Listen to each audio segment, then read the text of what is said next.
All right, we have our modal from the last video, but as you saw, the HTML is just verbose. And if we want to reuse this modal in different parts of our app, we don't want to copy and paste everything. So we're going to extract a blade component to make this reusable. Now let me first say, you might be tempted to extract a Livewire component called modal, and I'm going to say, pause. Do not do that.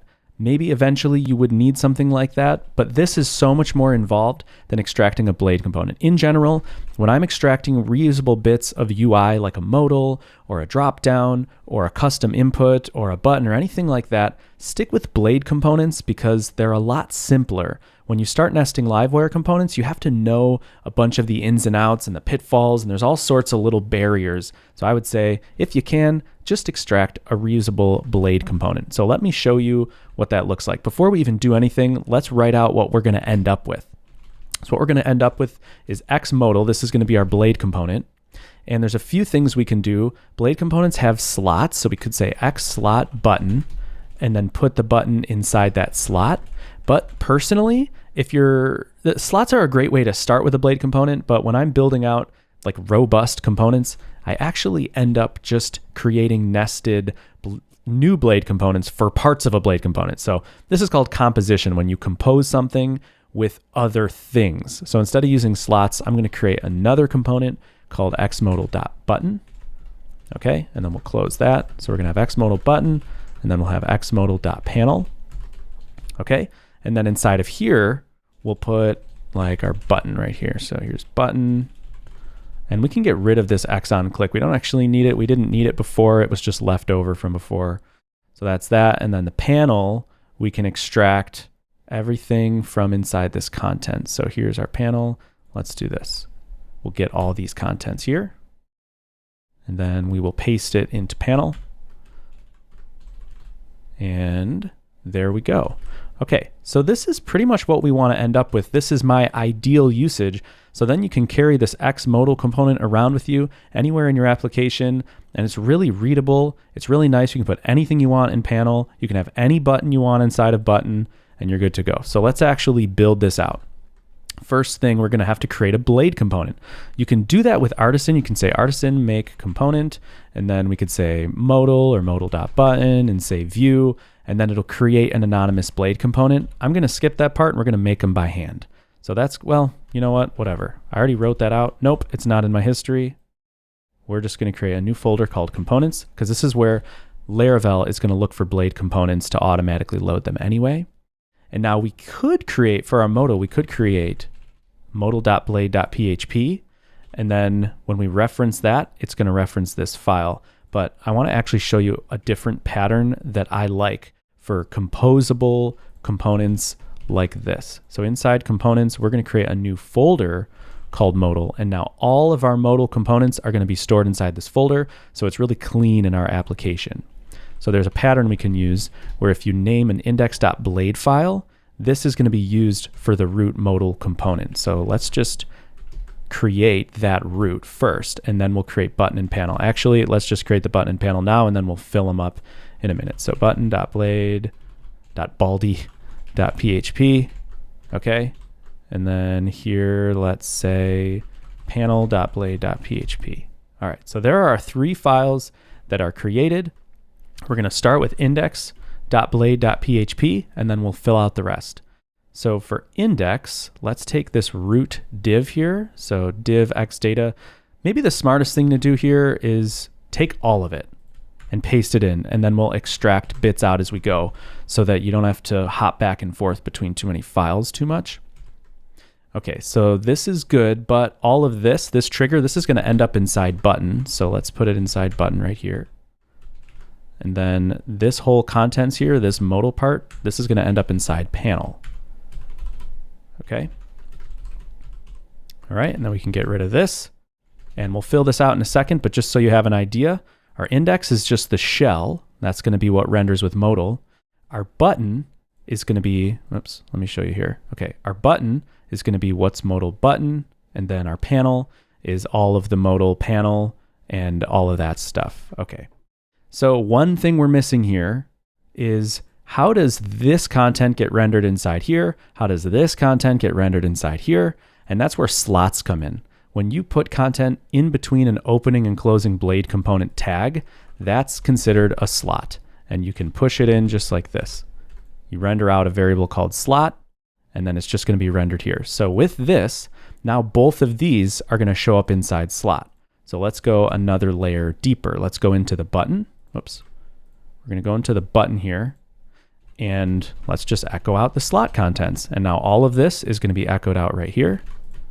Okay, and then let's go into panel. We're almost done with the slots. Scroll down, and here's our panel contents. And let's put that inside slot just like this. So now we're forwarding all the slots. So just to remind you the flow, when we call xmodal, Laravel is going to look for a modal folder with an index file. It's going to render it, and then when it sees slot, it's going to take all of these contents and render it inside slot. When it goes to render the contents, it goes, okay, xmodal button, that's a separate blade component. Whoops. Separate blade component, load that up. Oh, there's a slot here. Render what's passed in between the files and put them here. Okay, and this is going to end up the same as where we started, except now when you're using it, it's much cleaner and it gives you a lot more power that we're going to explore in a minute. So let's just render it on the page. Fingers crossed that this all works. Refresh, hit terms of service, and there we go. And just to remind you, we did a lot of extracting, but if you view the page source, you don't see any of that.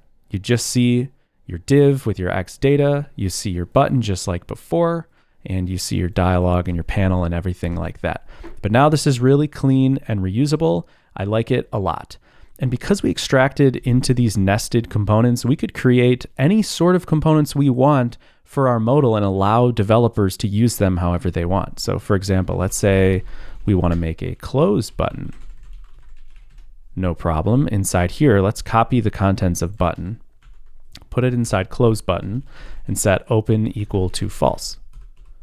Okay, so now we have a close button. If we want, maybe at the bottom here, we could just say xmodal.close button, close that tag.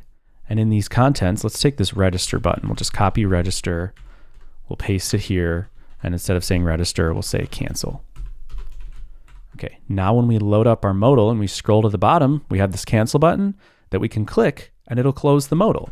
And the user, the person using or consuming this component, they don't have to notice that open equal to false. They don't have to know anything about the internals. That's how I like to architect my blade components, so that when you're using them, everything, it's almost like they're their own independent product, and you don't have to know the internals of them. They encapsulate all of those details inside themselves and give you affordances. They give you these little hooks or these components that you can use for specific use cases.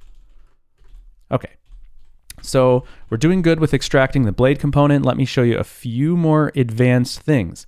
This is great for something like terms of service, but there are times where you might want to control this modal from the Livewire component itself. So let me show you that. Let's open up our sign up Livewire component and create a public property called show modal. We'll set it to false by default. Okay, and then let's create a new method called open modal, and we'll set show modal to true.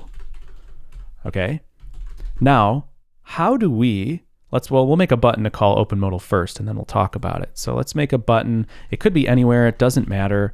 We're gonna say open modal from Livewire, wire click, open modal. All right, standard Livewire stuff. This is gonna run this method and set show modal from false to show modal equals true. Now right now this isn't gonna do anything. If we click open modal from Livewire, nothing happens. If we look in the dev tools, we see that a network request is sent. So we know that Livewire is working, but let's actually open the modal with this. How do we wire this up? Well, in my dream world, you would just do something like this.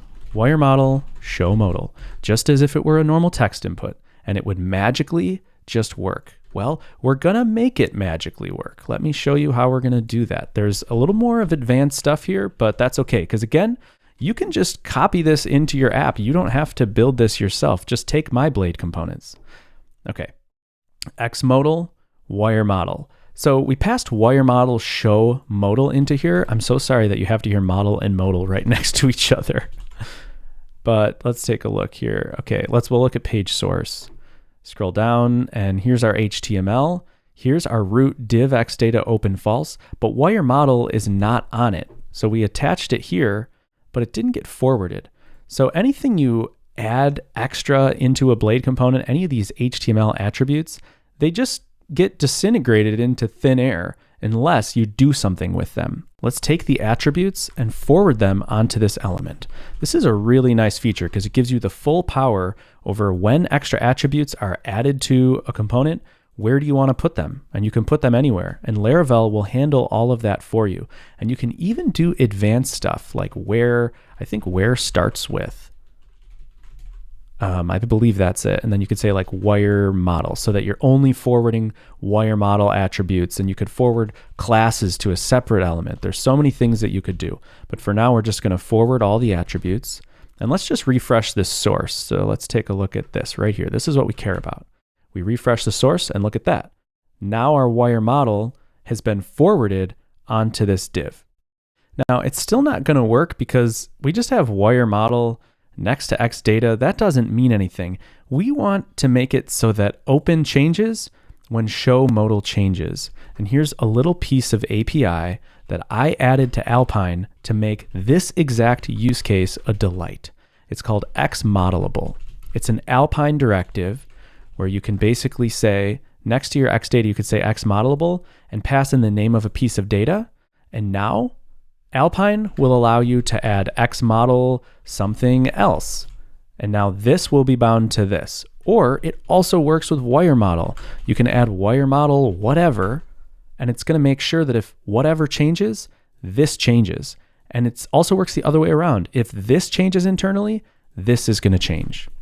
So it's a little bit that we have to add. I understand it's definitely a confusing feature, but I'm telling you, it is so much better than all of the alternatives. And if you just stretch your brain or open up the docs or even just ignore what I'm saying and copy and paste from what I did, it's going to make your life so nice because you can make these blade components and just easily wire model to them as if they're normal input elements. So let's reload it. And now we see X data, XModelable, wire model, show model. And just to remind you what that is, before this was an encapsulated X data open. And so everything just relied on open. Then we added wire model, and that we didn't connect these two dots. XModelable is the bridge between them, saying, hey, take open and bind it to show modal so that anytime it's changed, change both. Okay, let's see it in action. Now we have just a normal Livewire wire click. So open modal from Livewire. And now it works. Hit escape. And we're good to go. So yeah, we have a nice modal component now. We can wire model to it and interact with Livewire, do whatever we want. Use it anywhere in our application, and it's going to work beautifully. We're going to dig into all sorts of more complex use cases for modals, especially when you're using them with Livewire, if you're adding forms into modals or whatever. We're going to dig into all that. But this is a good starting point. See you in the next video.